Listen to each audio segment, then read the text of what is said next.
Just perusing the old Craigslist here, and I found this. For sale, unibody doors, driver door, passenger door, rust-free, dent-free, back window, and then a front grille. 150 bucks for the whole thing. I called the guy. He said he's got a lot of interest on them. 2 other guys are wanting to come get them, so we got to try to beat them. Des Moines to Omaha ASAP. Let's go. When it comes to rust-free straight unibody doors, they are few and far between here in the Midwest, especially that rust-free part. So when they come up, and especially when they come up as cheaply as that, gotta go get them. They're custom cab doors too, which is fantastic because I don't know if you've noticed my driver's side door on my truck. First off, it's dented badly to the point where I don't even think I could pull that out. But second off, there's no door lock on it. So the custom cab doors have the door locks. So this will be great. This is what I'm talking about here. How bad this dent really is. Also, no door lock. Then there's just a terrible dent down here. This is soon to be remedied as long as I get there before the other 2 guys.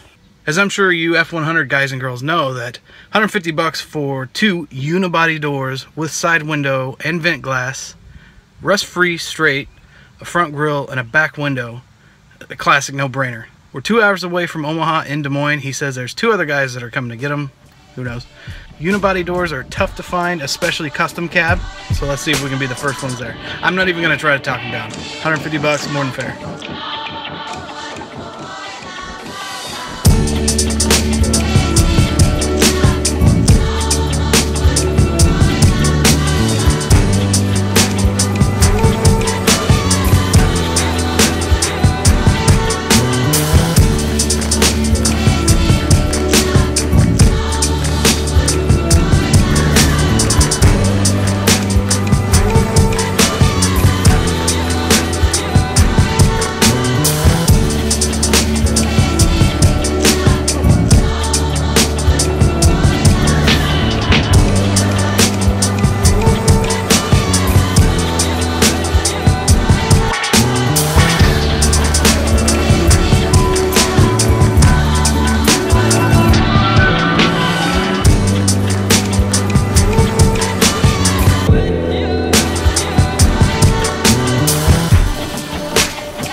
Exactly, we can't have that. He just had surgery last week.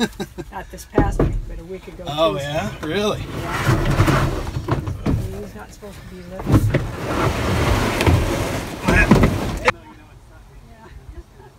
Matt, that grill wouldn't fit underneath there, would it? It might. It'll be close. Be within a couple inches, I bet you. Oh my, look at that! You probably get paid the big bucks, don't you? You got it all figured out.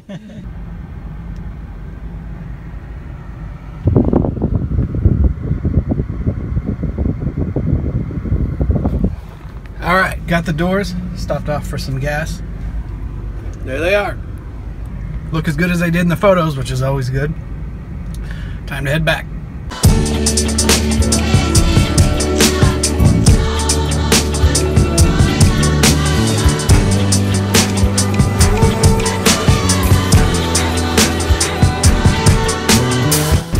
That's a windmill blade. That's one blade off of those big old windmills you see out here. Gives you a kind of a perspective of how big those things are. Talking with the guy when I picked up the doors, he mentioned that the reason that he was selling the doors and the grill and the back window was because they were in his shed, the back of his house, and they had been in there forever, to the point where he almost forgot about them. And then a tornado came through last week and destroyed the shed and spread all these truck parts pieces about his yard. And he decided, oh well, instead of cleaning it up, I'll just sell this stuff. It's such a Midwestern story, which is great because now I've got doors that have survived a tornado. Possibly been inside a tornado. I mean, it destroyed the shed and it spread all the parts around. That's a cool little story. Well, here they are, just kind of giving them a hose down. There's the grill. Looks like somebody spray painted on it a little bit, but it's straight, so that's all that really matters. These are good looking doors. No dents to speak of. No rust through holes or even really any surface rust. If you're curious, what's the difference between a unibody door and a non-unibody door? Unibody door, you see this nice long straight line that follows the body line. Non-unibody doors have this little notch here, and then it's a parallel line instead of a slow swooping drop. Ugh, those planes. Some of you will get that. Currently I've got an issue with my gas gauge not reading at all. It was reading before, now it's not reading at all. Just sitting on E. Did some diagnostics. I'm not getting any ohms or anything through it. So I'm going to remove the old fuel pump and sending unit, replace it with a new one, and see if that works. I wasn't going to try to fix the one that's in it now because it's very high mileage, and if I'm in there doing it, I might as well replace it with a new one. We'll get that in and give it a shot. I don't know if you guys can hear it or not, but my 60-something-year-old neighbor is blasting dubstep.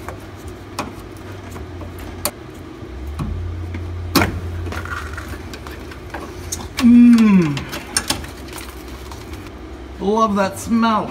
I really do. I hear that's quite common. A lot of people like the smell of gasoline.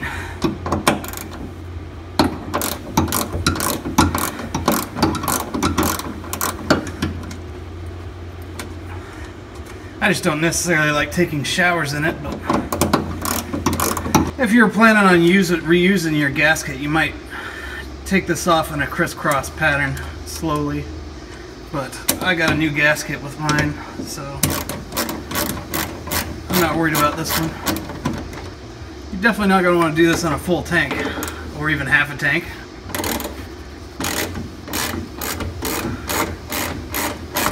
I'd say a quarter tank tops.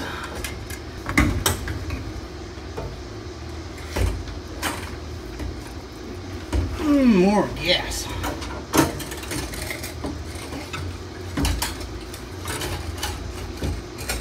Oh, come on. There we go. They just give you barely enough room, don't they? There's a connector there for the fuel sending unit that's right up against the top. I mean, the release is on the top, and I was trying to get a pick tool there on the side to kind of hit the release and pull on it, but I was having no luck whatsoever.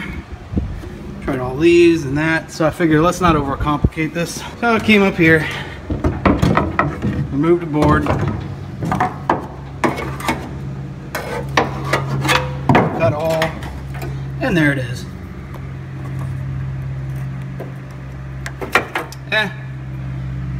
Easy enough. So from now on, that'll just be an access panel for when the next one goes out. And I know I could have snipped the wires at the fuel sending unit and just spliced in with the new one, but go figure, none of the wires match the stock colors, so I wasn't gonna mess with it. I figured that's just the easiest way to do it. Being super careful not to bend this float arm, slowly insert it into the tank carefully.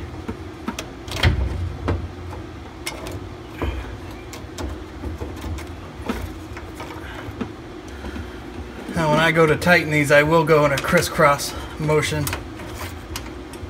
and do light pressures, slowly, evenly let that gasket sit or seat.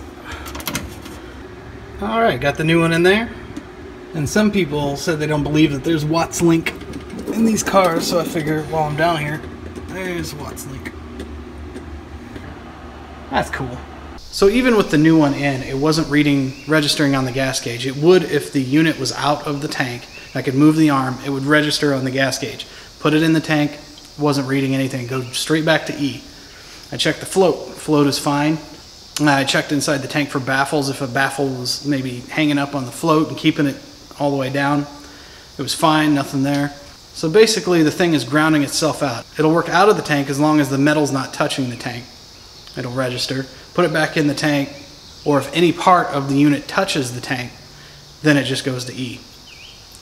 So after trying all sorts of different things back here, I just went to the dash, pulled the fuel gauge out, swapped the leads going into the fuel gauge, and it works fine. There's some short to ground going on or something or other. I don't know. It used to work, then it just stopped. And then now that I swapped the leads, it works again. I still have no idea how that happened, but it works now, so that's all that matters. At the zoo. Say hi. Taking a family day today. Never been to the Des Moines Blank Park Zoo. Yeah. Having fun?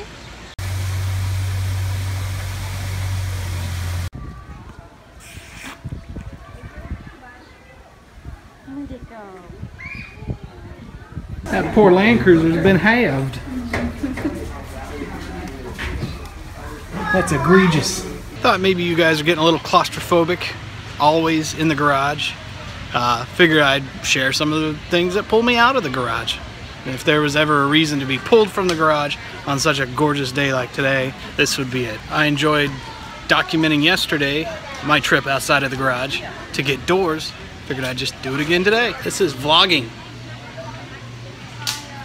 Landon, you gotta look at the camera when you vlog. There you go, that's a little better. You gotta look at the little camera part of it. He'll get there. This is the American children exhibit at the zoo in their natural habitat. They're quite active today. We're gonna leave because my wife is Norwegian and she burns in the shade. He's stuck. Can't get out.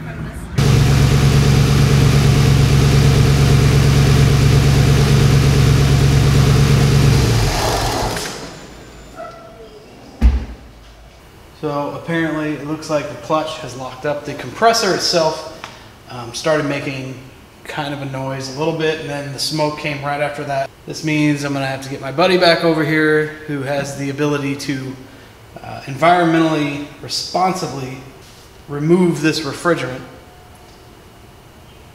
and replace the compressor. You know, to be honest with you, I can't say I'm all that surprised. I kind of had a feeling that the compressor might have got damaged when I blew the AC hose, just that sudden drop in pressure. When I got the new AC hose made up, he was looking at the hose, and some of you commenters on the last video are correct. It was an improper crimp. That's what blew the old hose, and I'm guessing probably what damaged the compressor. The truck's running fine. It didn't damage anything with the motor or anything, because as long as the compressor clutch isn't engaged, it runs fine. These are the joys of modifying vehicles like this. I can't get too upset about it. It was a high mileage compressor anyways, so replacing it, it's just one less thing to break later down the road. I'd rather it happen in here than on the side of the road.